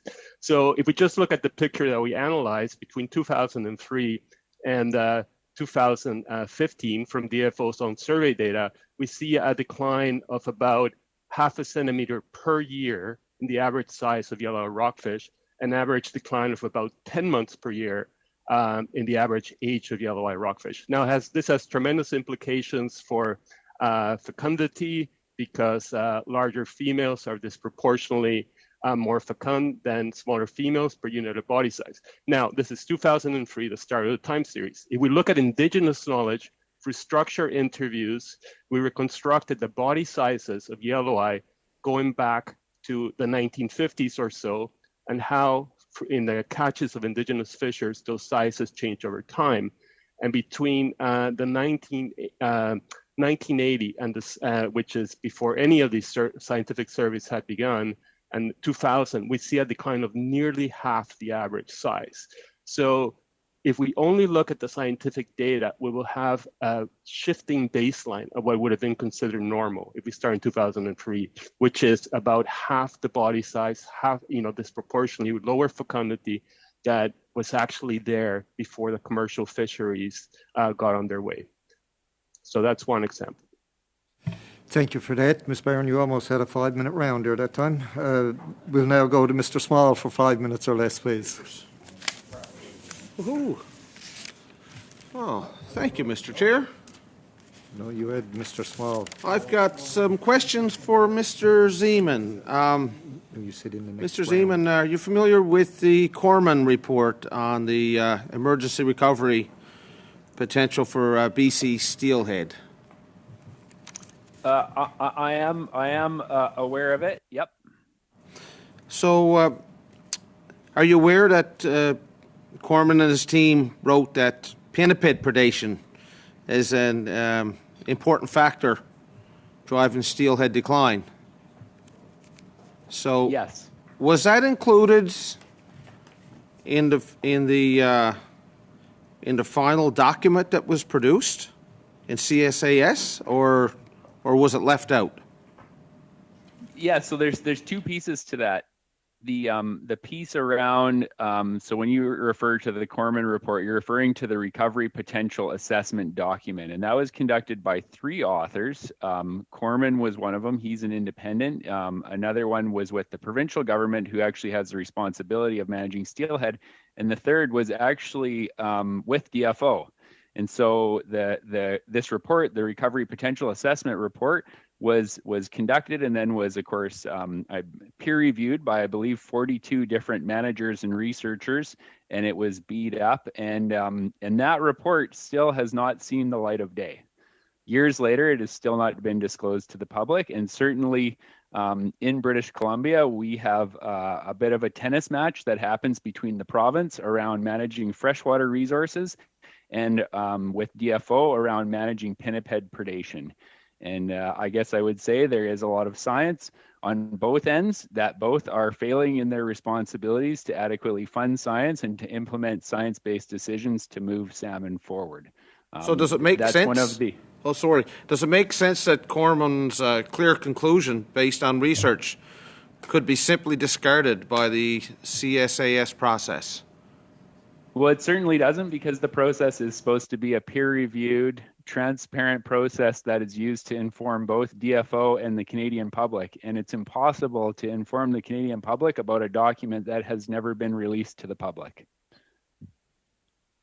For Mr. Riddell, pinniped populations, Mr. Riddell, have grown 10 to 15-fold for various species and projected to grow at 10% per year going forward. How much of a factor do you think that the growth in pinniped population is on the rebuilding of fish stocks in coastal BC? Well, your numbers are not quite correct at this time. Pinnipeds on the coast, and we're talking basically the seals, some of the larger fur seals moving down the coast. The harbor seal population through BC has been pretty stable for about 20 years, but it grew at the rate you're talking about when hunting was finished in the early 70s. So for approximately 20 to 30 years now, there's no question in people's minds that the role of pinnipeds has increased as a controlling factor. Do we think it could prevent recovery of salmon? No, we do not. It would potentially be a mortality factor that we would maybe have to remove from an opportunity to fish, for example. One of the things that people struggle with is you can only kill so many fish to sustain a population. And you can kill it by a seal, or you can kill it by a fisher, or you can kill it by industrial development. The bottom line is it's all a mortality, and it has to be accounted through accurate stock assessment and then management. But it does not have to be the limiting factor to recovery. My figure there goes back to the growth in those populations goes back to 1970. Yes. So do you think we should have a pinniped management initiative to go hand in hand with other fisheries policy? If you're referring to a pinniped management plan, then yes, it would be an opportunity to control the populations and its effect. That does not equate to a predator removal plan. It could be a change in how we manage log booms in Canada still on the West Coast. It could be a factor of restoration of estuaries that are, to a very, very frequent extent, highly disrupted. And so it removes the habitats that salmon, for example, use for protection and feeding. So as long as you're talking about a pinniped management plan that is not equivalent to an immediate harvest and removal, then I would agree with your statement. Thank you, Mr. Small. Your 5 minutes are up. We'll now go to Mr. Morrissey for 5 minutes or less, please. Thank you, Chair. I want to follow up on my colleagues, Mr. Hardy's, some of his questions, and he referenced dueling signs. And my question would be to Mr. Riddell, primarily, would you comment on what I see as both sides' opinions may be right?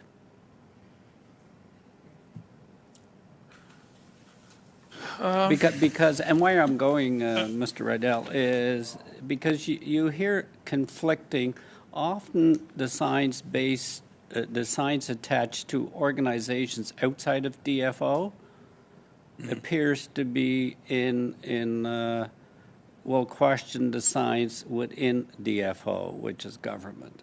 Is there a possibility that the science from both groups may be right, but interpreted differently? Yeah, what I was going to say is that frequently in the development of new methodologies and new information is that you do have differences of opinion and science. But in fully objective science and dialogue, you work through those differences because if it's a difference in methodology, then you can evaluate it through research. And so we frequently jump to conclusions that they are opposing because they're different groups with different opinions. But that's not how science should progress. It really progresses from let's starting with an understanding now. If we have a difference of opinion, then the scientific methodology established globally allows you to study through research, develop the hypothesis and the question and the methodology, conduct the research, and draw your conclusions. One of the things that we found through the risk assessments is this notion of consensus in science is very bad. If it evolves from good information, then that's a benefit. But you should not force a consensus in any way. That is doing a huge disservice to the ministers of fisheries or forestry or anything else. They have the responsibility to understand the uncertainties as well. That's where the management and policy comes into play, not in the science. And that's thanks for your comment on that, and I agree, because earlier or in a previous meeting when the scientific branch of DFO appeared before the committee, they referenced from time to time is often there is not agreement on the science. And I've been on this committee since 2015, and regardless of the study that this committee's been doing, we've had scientists with reputable backgrounds representing different organizations, quite often given conflicting testimony before this committee. And it's not the first time I heard the comment about DFO is structurally broken. If it's structurally broken as it relates to science, because this study is not on the management, it's how science is used to make provide the information to the ministry to make key management decisions. And when you get in these, every time you make a decision, there's somebody happy and there's quite a few unhappy. So, and then the ones that are unhappy will present their case backed up by some peer review or scientific review saying why they're right, and the scientists at DFO got it wrong. Could you comment? Well, my comment is what I just said. There isn't any question that what you're referring to has been a very substantial evolution in the methodology of studying fish health. And that there is a classical approach to fish health where we see the expression of disease and we go back and try to determine the cause of that disease. The SSHI used really tools that were developed by the Human Genome Program where you seldom have expression of disease without a vector. So we should be able to sample for the vectors that we know. And we use DNA technologies that are state-of-the-art, and we can sample huge numbers of fish to look at the role of disease in populations. And we start by understanding the distribution of the causes of disease. Now, I would still say if there is differences within the outcome or methodologies within DFO, the DFO science are perfectly capable of working this out. And you do it through methodological approaches to study those differences. You have to have the facilities, and you have to have the resources. But it's almost certainly that very seldom is one scientist dead wrong. There are famous examples of this where people are wrong or have misled others. That is not the case what you're talking about here. There is just emerging technologies and knowledge that have to be taken into account as information changes through time. And as the environment changes, right? Climate change is going to introduce new issues for us. It would also impact the knowledge given by the acquired knowledge from First Nations community as well, would it not? Thank you, Mr. Sure. Morrissey. your time is up. We'll now go to Mr. Arnold for 5 minutes or less, please. Thank you, Mr. Chair. I'll start out with Mr. Zeman again, if I could. Mr. Zeman, in the years that have spent trying to access DFO science or the science used by other government entities for making decisions, has there ever been an instance where it was appropriate that the science was not disclosed? The answer to that is no. I don't think there is a time where it's appropriate to not disclose science about salmon or fish health to Canadians, personally, and that would be the perception. That would be the same with my organization. Is that science is what leads us to good decisions. Not disclosing science is what leads us to bad decisions. And so even back to this business of dueling science. That is very fair, and it's happening in this world. But I would again challenge the thought that DFO science is still getting out appropriately, or whether that science has already been fettered. I think that's the overarching issue that we're coming to. Is that thank you. There are good scientists in DFO. Their science is not getting out. Thank you. And are there instances where the science should be kept from the people whose taxpayer dollars funded that science? No. Okay. Do you see a necessity for Canadians like the members you represent to support and have confidence in DFO science activities? Should your members? Yeah, absolutely. Yeah. Okay. Thank you. This is we're really talking about a public institution, right? And so, you all represent Canadians, and you're here to talk about big words like accountability and transparency and evidence-based decision making. And we are not in a place with this ministry where we can do any of those things. It's just simply not a part of today's reality. Thank you. I'll switch to Mr. Riddell now. You've got a long experience. You and Mr. Bateman actually can maybe both answer this. In your experience, would you describe whether or not there is an understanding and direction from upper management within the department for what science research is needed in order to make well-advised decisions in the process? In other words, is there direction from upper management or knowledge and experience in upper management to understand what research is needed for the decision process?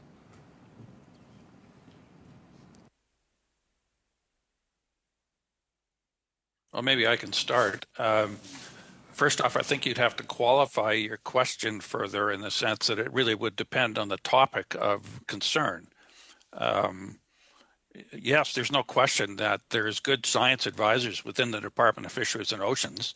It's a matter of who's determining what is the priority to address with limited funding and time and people, and how do you go about it? Previously in science branch, when I was within the department, we would hold annual science review meetings. And we would talk about where the money is invested. What are the particular priorities that we were going to invest? When Mr. Taylor was still in the commercial fishing business, we would have meetings and we would fill our boardroom with industry advisors, talking about the issues that they have and what is uncertain and what's poor data. So there's lots of good people in the department. Are you saying that doesn't happen any longer? Well, we don't really have much of an industry, to be honest, anymore. Okay, thank you. I want to switch now in the remaining time I've got here, not much, to Mr. Staley. Can you tell us, Mr. Staley, what the status of the Fraser Salmon Management Committee's science capacity are?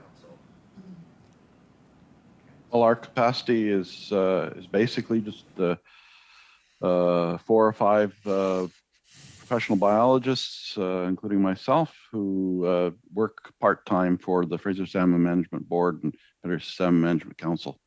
This is after two and a half years of an agreement with the Crown to make joint decisions on fisheries management and support those with the technical capacity. Thank you. Does the Fraser Salmon Management Board have the capacities to fill the functions that it was assigned in the Fraser Salmon Collaborative Management Agreement, or FSCMA, those functions that were assigned in 2019? No, not at the present. Okay, thank you. And does the FSMC have a forum or mechanism for your council or members to discuss? Sorry, Mr. Reynolds, your time has gone over. You started the question with 5 seconds left. Thank you. We'll now go to Mr. Callaway for 5 minutes or less, please. Thanks.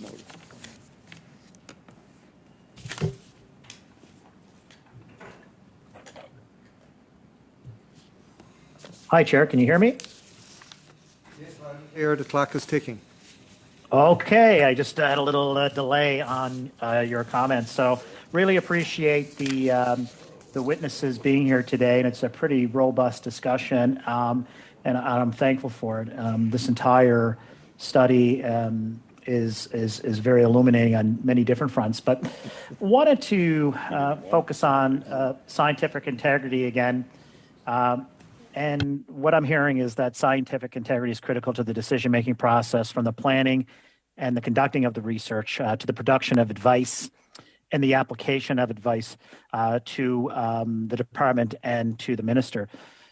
So my question is, could you provide the committee with recommendations, and I think you've done this to a degree, on how we can better integrate better processes and information with the science community? And we can start perhaps with Mr. Chair, with Andrew or Brian, Mr. Bateman or Mr. Riddell rather, on some of those advice recommendations in terms of the integration side of things.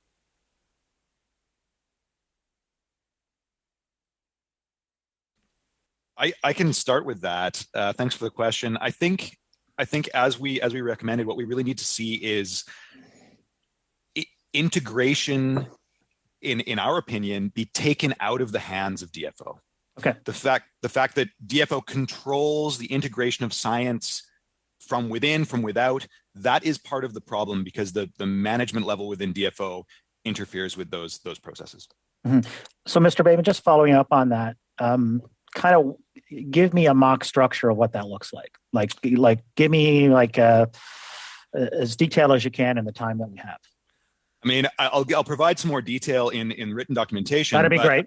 I think COSEWIC provides a good example. You have this panel, this body of acknowledged experts, which are arm's length third party from the organization involved, in this case DFO, who can draw on their experience and remain as objective as is humanly possible and provide good advice to decision makers.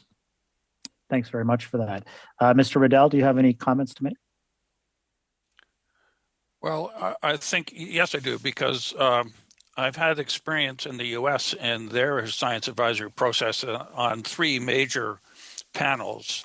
And I would say another option to look at is that you have specific advisory panels on particularly contentious points. Salmon aquaculture could be an example of this.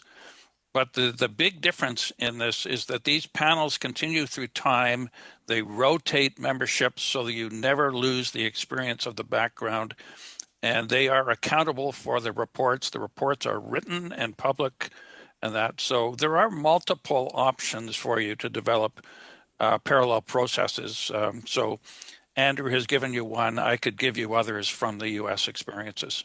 I would appreciate that, both from Mr. Bateman and yourself, in terms of different models that you have in mind, but also other best practices that are out there that could be examined by the committee. Mr. Chair, how much time do I have? Almost a minute and a half. Wonderful. Almost. Almost. Okay, Mr. Chair, I'm listening to you. So with that in mind, I do want to direct my next questions to Dr. Whitney. It's Dr. Whitney. I want to make sure, Doctor. I was very much interested in your comments around two-eyed seeing. Here in Unama'ki and in Cape Breton, I was intimately involved with Dr. Cheryl Bartlett's work on two-eyed seeing, and also Albert Marshall, Elder Albert Marshall, and respected two-eyed seeing. And in terms of, I guess this is kind of a similar question that I asked Mr. Riddell and Mr. Bateman, in terms of, and I think you addressed it a bit, in terms of the intersection piece of where two-eyed seeing connects to Western science. Do you see it fitting into the model that Mr. Riddell and Mr. Bateman referred to or referenced some models. How do you see that intersecting or collaborating? I'm just curious in terms of how that would work in your opinion, in terms of structurally. Yeah, it's a good question. I think it kind of relates actually to Mike Staley's points around co-governance and co-management, and also the points that my other panelists have made around the necessary separation between management and science. Currently, without that separation, it's really hard to take a two-eyed seeing approach in science and then have that come up against the hard wall of management. So until we create that, independent science advice from a management decision and specifically ministerial discretion, it's going to be extremely hard. And we struggle with the same thing as Mike Staley spoke to in the Fraser with our collaborative governance and co-management processes in my region. I think it's also an education piece in terms of government and industry as to the roots, the benefits of a two-eyed seeing approach. So I'm appreciative that you and others are working in First Nations communities collaboratively to put that forward, because I think it's absolutely essential. And I'm grateful for your testimony today. Thank you, Mr. Thank you, Mr. Callaway. Chair. We'll now go to Madam Debian for 2.5 minutes, please. Merci, Monsieur le Président. Thank you, Mr. Chairman. I'll take the opportunity to thank our witnesses. I haven't done that yet. You're very interesting and have elucidated our views on a lot of points. A question for Mr. Bateman. You talked about the department's of failure regarding the cod fishery, and you recommend that a group of independent experts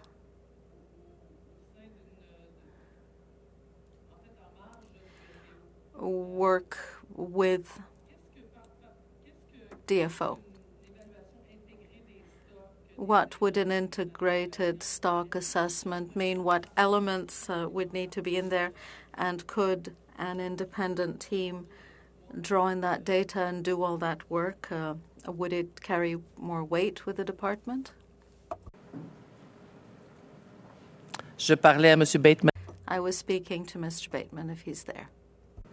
Yes, thank you for the question. No, I think we've seen different examples of where bodies outside of a given government department or branch can do that work. I mentioned COSEWIC. I'll raise it again. COSEWIC does effectively the same thing in terms of stock assessment. COSEWIC assesses the status of species at risk of concern, and so it does a very similar job. It would be possible. Whether it was required, that's something for discussion. There are instances where DFO's model works well. Not in every case are the issues contentious or fractured.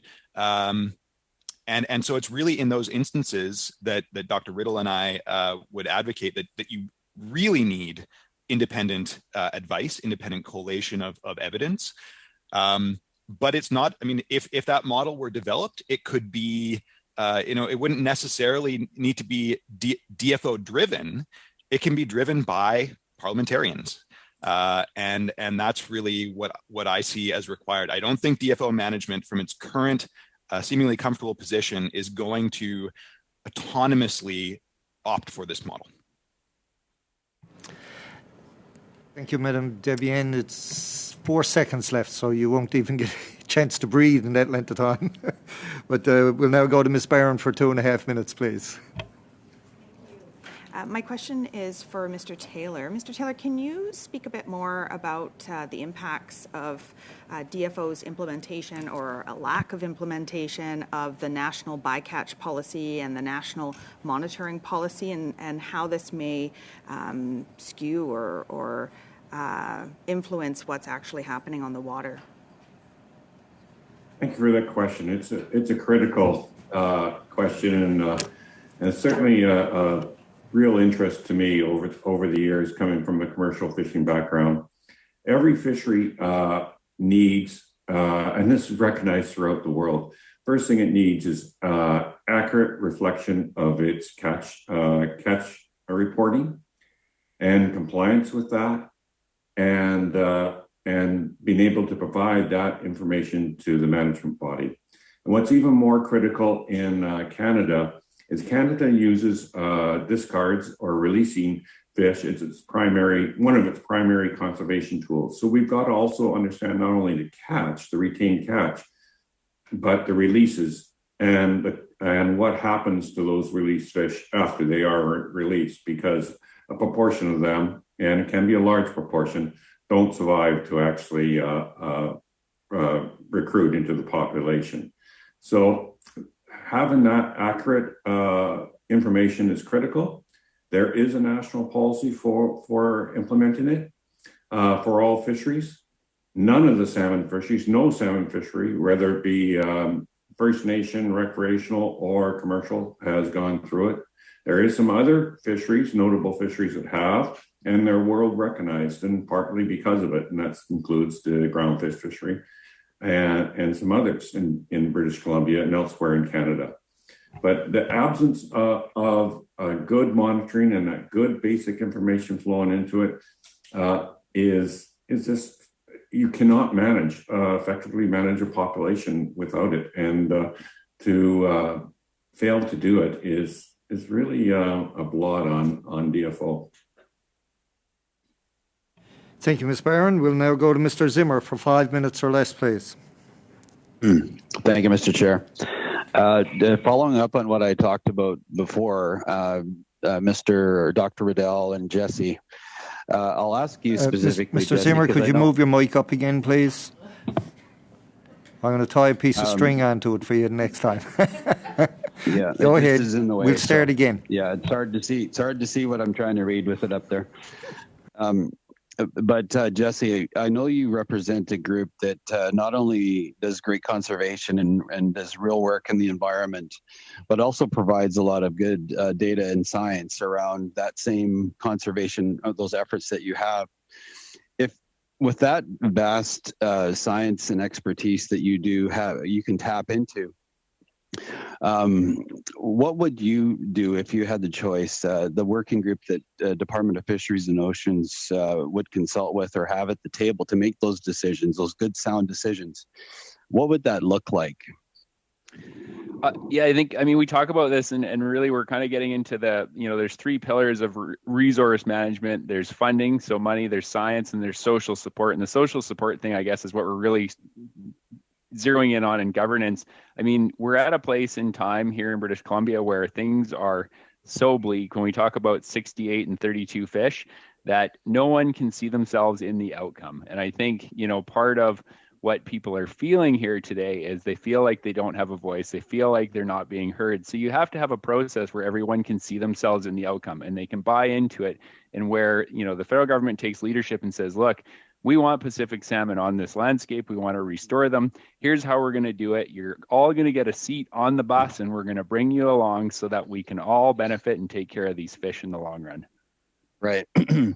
Yeah, and we've seen, again, just some recent examples of where that science, even the Sport Fishing Advisory Board, who was tasked in the 60s to really work with the Department of Fisheries and Oceans, give good science and give data year after year after year. And the minister, I even asked the minister in this committee, would she listen to them? And she said she would. And then they just recently came out with this decision that they were going to close the fishery anyway, even though there was fish in this certain time period that would unaffect threatened stocks, et cetera. So we see this, knowing the science and yet still making their own political decisions. Dr. Riddell, I guess I would ask a similar question. We asked or talked about it before, but you've been around the salmon issue for I see your gray hair, so I don't want to say too many decades, but you've been around for a while. It's too long. But bring us back to the better days when it all did work. What do you see, I guess, and you say, and I see you're a glasses half full kind of guy. You said it can work. But maybe now that we have a bit more time, what would that look like for it to work? Like you've seen it work well in the past.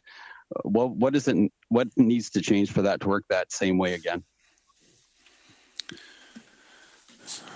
Well, I think what you're referring to is that when there's more fish, there's less conflict. That's not a great, insightful statement when you think about it, but when you take it the other way, it explains a lot of the animosity and the really tough decisions. When there's very, very little and your requirement is conservation first, then you have to put the fish on the spawning grounds when they're below their spawning goals. After that, the law requires you to allocate fish to First Nations for FSC, and beyond that, there's an allocation by the department for industrial use. And within industrial use, you have multiple people competing for the same fish. So when fish gets very scarce, it's a much, much more difficult job. And that is even part of the sensitivity that Greg referred to in the state of Alaska. And that Alaska is taking Canadian fish, and we are not allowing any fisheries. We're required to because there are fish and they must go to spawning. But we also have other responsibilities for it. But really, I think one of the things that we've been really realizing is that climate change is changing the ocean, and the oceans are changing fish in BC at a much higher rate than we may have expected. All right, and we're seeing it across the board, but all salmon are not equal. And Andrew made a comment about this. The idea that we can do risk assessment on sockeye and then declare that there's no risk to wild salmon is grossly misleading. Wild salmon is 5 species plus steelhead and cutthroat. There's many, many different types of salmon that people don't give credit to. So we need a much more open and honest discussion about this topic. But there is no question in my mind that the future of salmon right now is intricately tied to climate change. I guess, Dr. Riddell, though, how do we have that conversation? Thank you, Mr. Zimmer. Thank you, Mr. Zimmer. Your time has gone over. We'll now go to Mr. Hardy for 5 minutes or less to close it out. Thank you. Thank you, Mr. Chair. Mr. Bateman, I think the perception is that science does its work and hands to the minister a nice piece of advice, all nicely wrapped up with a bow on top. Is that an unfair expectation of science? Yes. In short, yes. I think so. In some cases, no. I mean, there are some issues where science can be very clear, and there are X number of fish, we need these allocations, and we catch Y many for a given fishery. Maybe, sometimes. But there are, as we've heard today, there are much more controversial topics. The one I mentioned, salmon farming, the impact on wild salmon being one of them. And really the issue that we're discussing is DFO's manipulation of the science advice. Science is not the only decision-making factor at the table. The decision makers, as others have mentioned, have to weigh competing or complementary demands, the economy being one of them. And it's really that the science advice that is presented to the decision makers, ultimately to the minister, needs to be unfettered by departmental manipulation by mid and upper level managers. Now, do you find, I'll have to intercede here, the Discovery Island reports like that instantly didn't pass anybody's sniff test. Okay. So was it a matter of poor terms of reference, or was it a matter that scientists were self-filtering, or did somebody do the filtering for them? I think, to be brief, I will refer you to my opening comments, and I'll provide more detail in written form. But the CSAS process, especially in that context, is broken. Well, we heard from Dr. Miller-Sanders that a report that she had done had sat on the bench for 10 years because they couldn't get a consensus. If I was to put a big R beside the dispense with consensus model, would that be out of line? I think that would be a great first step. All right, thank you. Dr. Riddell, what don't we know about salmon? There was an item the other day that said salmon go out to the deep blue and they're not coming back, and we don't know what's happening out there. What don't we know, and what would you prioritize as needing really focused and well-funded research? Well, how much time do you have? 2 minutes. Well, then I'll have to do the short version, which won't do it service. Number one, I think the first priority is Canada has to get back into the ocean. That should not be any surprise to anybody that has followed what we've been doing out here for a while. We just took a gill netter out to the ocean and gillnet, and we caught more steelhead salmon in the ocean than any Pacific salmon. Right? No one is going to explain that to you. Right? So we definitely need to get back out there. We need to put money into hatchery assessment and research. Right? Jesse's comment about the number of steelhead salmon is staggering, right? Who could manage it down to that level? I used to call that the American plan. It now applies to Canada, right? But if you talk to the provincial government, they will not even discuss a hatchery to restore these fish. That is irresponsible. The bottom line is if you have tens of fish, you have a genetic bottleneck that you must get out of, or you are damming those fish forever. And there is no question that with our genomic knowledge now, we can manage small population sizes.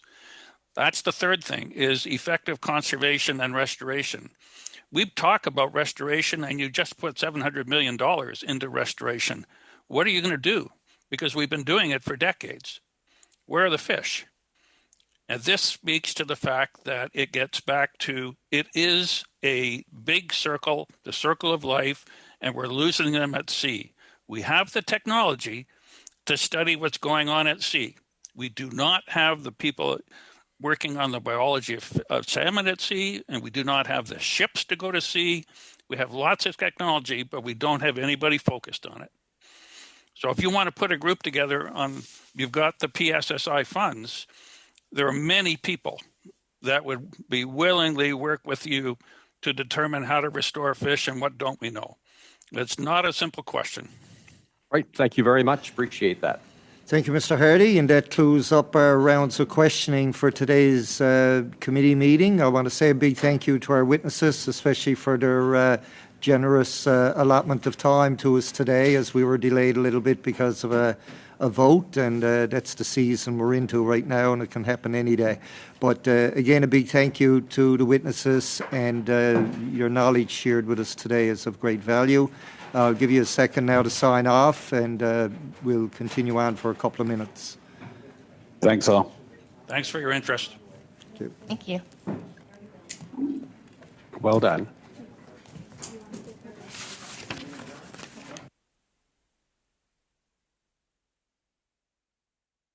Now that everybody signed out, I just want to mention to everybody that, we owe a big thank you to a lot of staff around here to make this work, especially the interpreters, our clerk, of course, but our analysts more particularly, because they spend their time taking notes. Or I watched Michael today, and his fingers were going, I couldn't keep up with him as people were speaking and giving testimony. And they put together a report for us at the end of the day, and then we say change this and change that because it's not exactly what we heard, or we put a different spin on it. But today, of course, is Michael's last day with us, and he's been here with the committee since 2018, and there are some of us at the table who have been here since then and before. And Michael, you've always been the sound of reason in my ear. Even as a committee member or as a chair, the analysts sometimes steer us in the right direction when we're heading down the wrong one, especially when it comes to writing reports. So I understand, Michael, you're taking up a position in Washington for a year. I think I speak on behalf of the entire committee when we say we wish you nothing but the best and look forward to you coming back full of even more knowledge than what you have, and you've got a great deal of it. We did get a card, and all the committee members have signed it. And actually, I think Madame Debienne may even sing you a few notes of a song on your... Thanks, Michael. Thank you so much. I appreciate it. I will be singing in French. This is a song by Daniel Lavoie. It says, I've left my island. For another country. So in English, it's not very poetic necessary, but in French, it's better for me. Mais je l'ai adapté. I have adapted the song. So instead of saying, I'm leaving my island, I say in French, I'm leaving my colline. So, j'ai quitté ma colline pour Washington, D.C. Je l'ai quitté tranquille, sans chanter ou pleurer. Un beau matin, vous verrez les voiles de son voilier prendre le large pour la colline. Bonne chance, Michael. Good luck, Michael.